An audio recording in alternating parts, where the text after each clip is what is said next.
alaikum everybody. Today we are going to discuss the neurocognitive functions of the brain.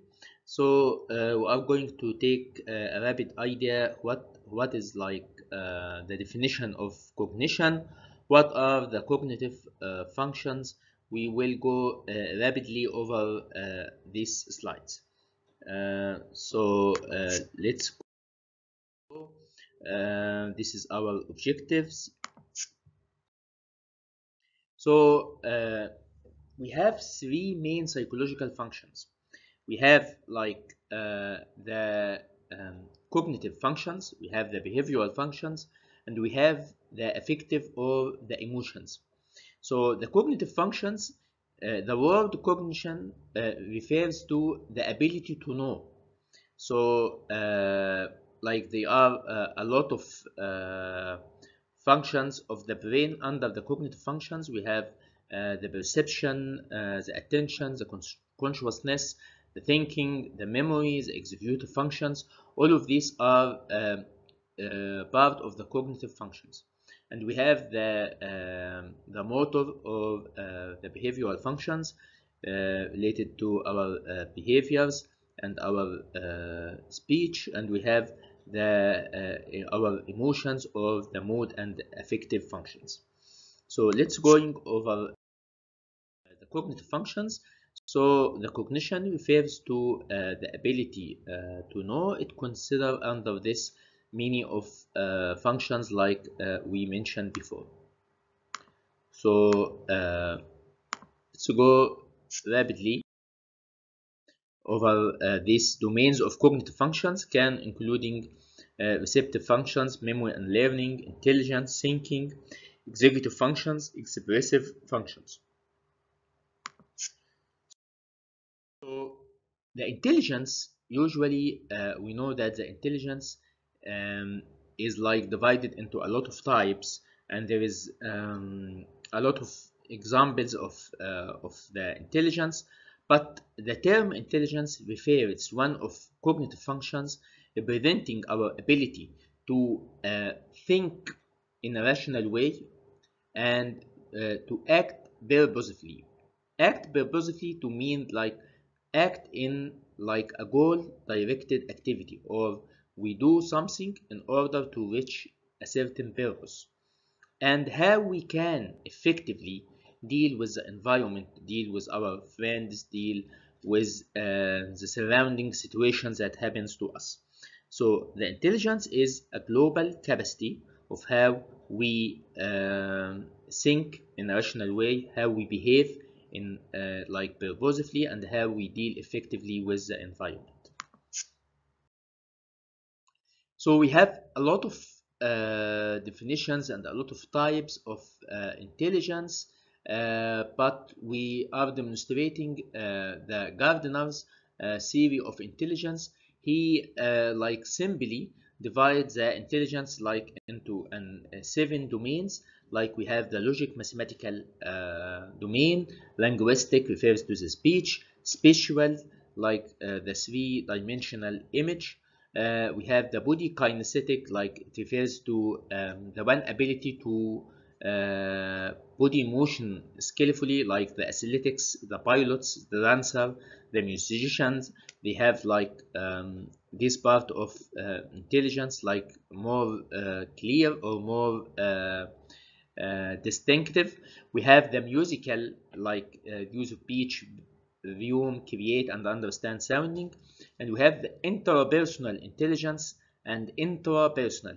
Interpersonal, this refers to our ability to understand the other feeling, emotions, motivations, and the intrapersonal, how we can like understand ourselves. So the IQ of the intelligence quotient is like refers to how we calculate it. We divide the mental age over the chronological age of the person. The mental age, for example, if I am, for example, like 20 years old, this is the chronological age, this is the 20 years old. The mental age, we can calculate this, so certain equations of the intelligence test. For example, you can be like 20 years old, like age, but your mental age can be like 23, 25, 21, or it can be like under like 18 or 16 years old. So we divide the mental age over the chronological age and multiply in 100. So the mean IQ like of 100, and we have a standard deviation of 15. Approximately 95 of population have score within range of 70 to 130. Approximately two-thirds of population IQ scores ranging with the range of 85 to 115. So let's know about the IQ. So we have to say that the average level of IQ is like from 90 over 110. This is like the average or normal. Uh, in This is like the intelligence usually is demonstrated like a bell-shaped curve. We have like the average of 90 to 110, and we have both sides of curve. We can go for this. So like from 80 to 90, we say like it is below average. From 70 to 80, we say like this is like dull normal or borderline. From 70 to 50, we say like this is a mild mental intellectual deterioration. From 50 to 30, we say like it's moderate.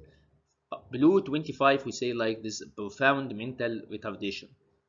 And on the other side, we have from 110 to 120, we say this is above average, and from 120 to 140, we say like this is superior, and over 140, we say this is like genius. And if you have, for example, the Albert Einstein, he have the IQ of 160 or more.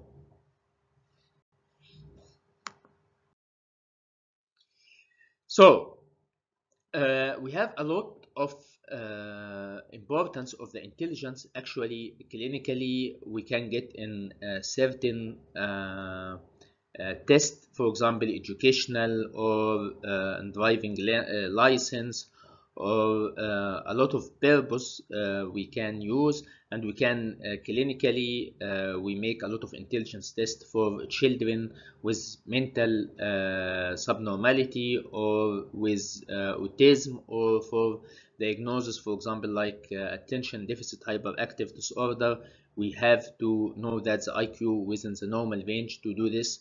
And can we use the intelligence test for measuring of intellectual deterioration in cases of dementia or Alzheimer's disease? So actually, we have a lot of multiply for the intelligence and the intelligence test. So now we are going to the thinking. The thinking is like it's a complex mental activity consisting of development and manipulation of symbolic representation. So the thinking, we can say another definition, like it is a goal-directed activity initiated by a problem and leading to a conclusion. So the thinking is like the train when he has to come, or he has to the departure from a certain station to reach to another city.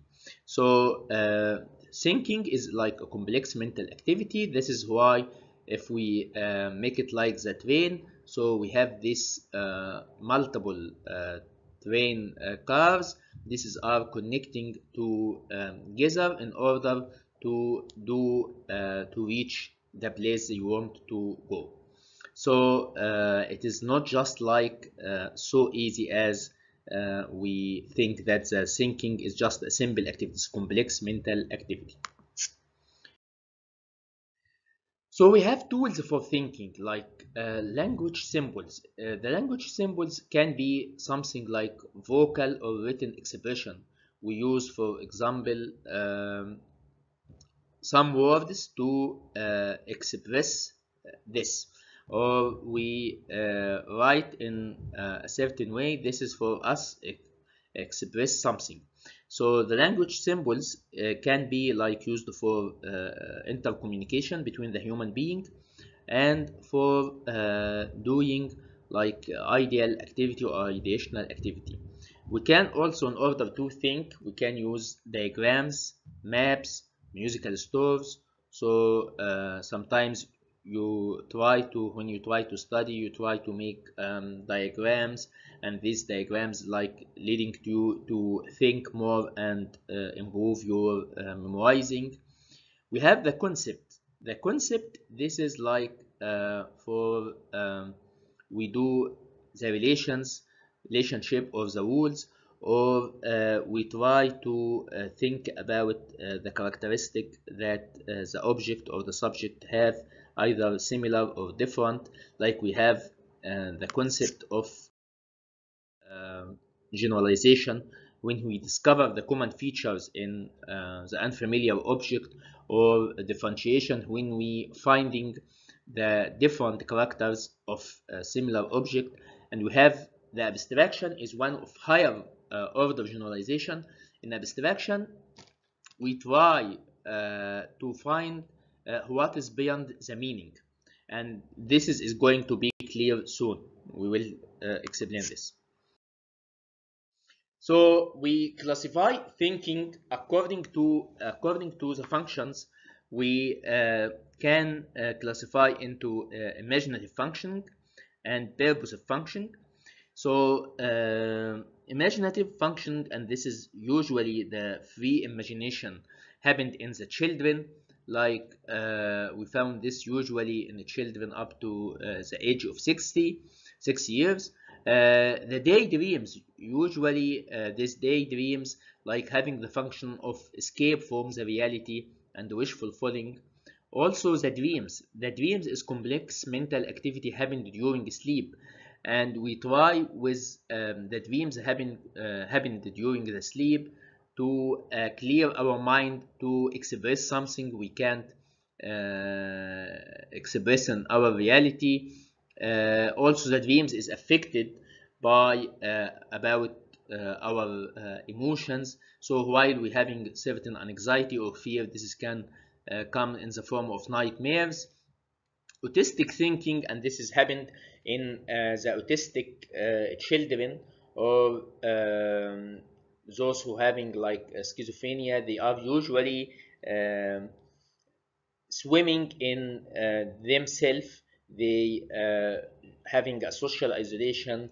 They usually all the time alone. And we have the controlled imaginative thinking. This is with the aim of doing something, like when you want to invent or create something, like you have to pass in certain phases, you have to prepare and make a hypothesis. Then you have to, in the incubation period, like you try to collect the object together. Then we have to doing the invention or the act. Then we have to verify this hypothesis. So this is the imaginative thinking. We have the purposive thinking, and this is depending on like we want to reach a certain problem, like problem solving or logical or rational thinking. And we have the emotional thinking, and it can be like egocentric or biased. This is affected by our like our emotion of how we feel toward this certain object or certain person. Objective, here we try to get out our bias or our personal view, and we try to think in a critical way how we can solve this problem. According to the relation to reality, we have realistic and idealistic. Realistic means I try to think in order to reach to solve and reach a real solution. So I depend on what the resources I have and what is the problem and what can I do. The idealistic, usually this is present in the obsessive personality. They usually want everything to be ideal. So this is like they think in more ideal way that put a load over them. Usually this sometimes happen when you try to study in a certain way that make a load over you. I want to achieve 10 over 10, and this is actually is difficult. This is making you feel with anxiety or feel depressed. So this is about the idealistic thinking. According to the consciousness, we have the conscious thinking and unconscious. Conscious thinking, this is while we are aware of what we are doing. Unconscious, this is happened when just like something come to your mind, like that, for example, you remember a name of a friend or something like this. For this, we have the abstract thinking. The abstract thinking, like in the verb, when we say a verb, if you have a child and you told him a verb, he can't grasp the meaning beyond this verb. So the abstract thinking, this is like higher thinking, representing that we go to what is the meaning beyond just the original meaning of a word or a sentence. The concrete thinking, this is happened in children in like intellectual deterioration, in schizophrenic. They can't grasp the meaning beyond the word. Now I'm going to pass over this again rapidly so you can make this clear. So according to the function, we have the imaginative thinking. As we mentioned, imaginative, we collect the past experience and their reorganization with or without control in new pattern. We have the free imagination, like in play of children, night dreams, daydreams, autistic thinking. Controlled imagination, like either invention, like preparation, incubation, inspiration, verification, or artistic production. Purpose of thinking, we have the problem solving, logical or rational thinking. So according to the emotional factor, as we mentioned, we have the bias of the objective thinking. According to relation to the reality, we have the realistic thinking and idealistic. According to the form, we have the abstract thinking or the concrete thinking. Abstract thinking, it is depend on finding significant relation or differences between the object or concept after understanding their meaning. The concrete, you can't reach this meaning, and this is usually, as we mentioned, happened in children or intellectual deterioration or in schizophrenic.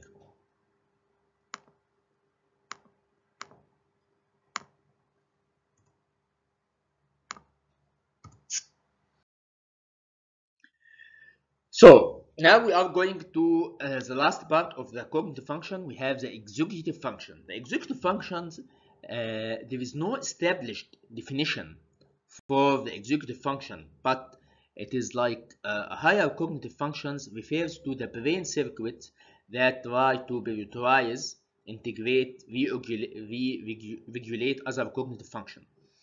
So the executive function can be thought as a multiple cognitive process that act in a coordinated way to cue and direct the person, perception, emotion, cognitive or motor function. So usually we say it is the ability to engage in a purposeful, organized, strategic, self-regulated, goal-directed behavior.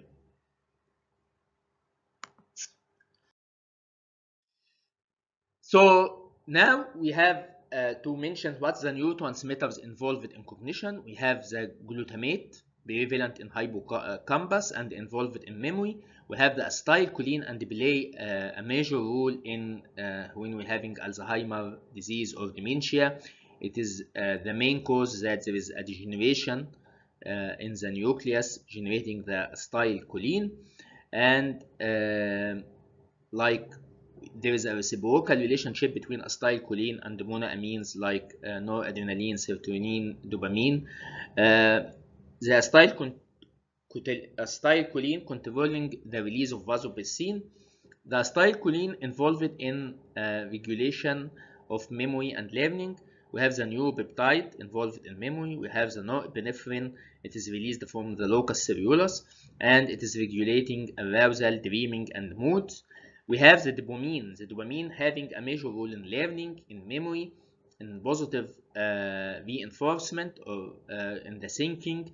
And the dopamine is like the center of reward or pleasure, and this is having a role in the addiction, and also the dopamine playing a role in our mood, and having a role in a lot of psychiatric disorder.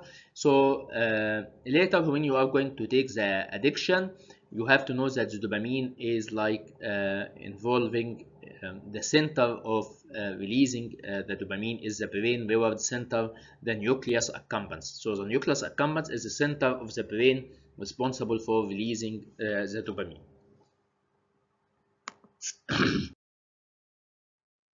We have also areas responsible for cognition, like the anterior cingulate gyrus, association areas, and prefrontal cortex. Actually, the prefrontal cortex is the main part of the brain responsible for the cognitive function. So, thank you for your attention, and we hope that you enjoy this presentation. Thank you very much, and if you have any question, you can contact me. Thank you.